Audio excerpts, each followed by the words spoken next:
Magandang araw mga ka-beginner. Welcome sa panibago nating vlog. Samahan niyo po akong muli sa ating pagtuklas at pag-aaral sa mga bagay-bagay. Tara!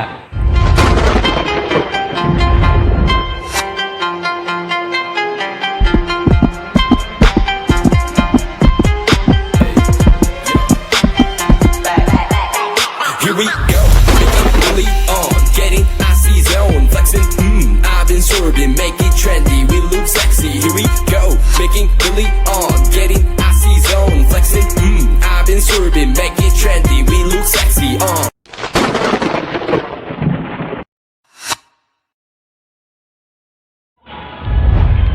Sa mga nagbabalak magnegosyo dyan ng frozen goods, ice cream o anumang bagay na pinapalamig, ang isa sa magandang gamitin itong bagong Condora CCF 150Ri cheese freezer inverter as a starter freezer. Kung bakit, tara tuklasin po natin.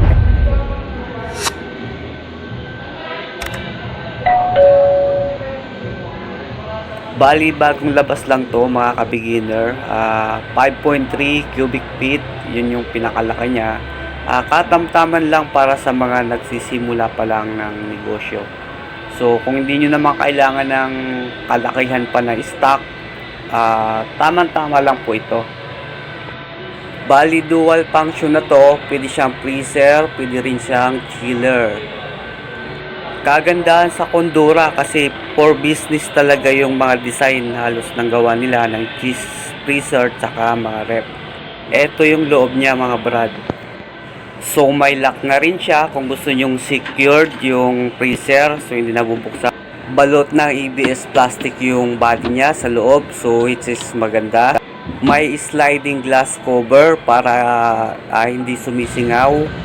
So kagandahan lang ng may glass mga ka-beginner kasi kahit na nagbukas ka at mag-check ka ng stock mo, so hindi basta sisingaw yung lamig. Sa ibang model tsaka brand kasi ito ay wala. Ang advantage, so once na hindi sumingaw, umalpas yung lamig, so hindi aandar nang aandar yung kompresor. Ibig sabihin, least running ng motor, so mas tipid sa kuryente. At big factor din na inverter na siya. Kasi sa mga dating model, hindi pa.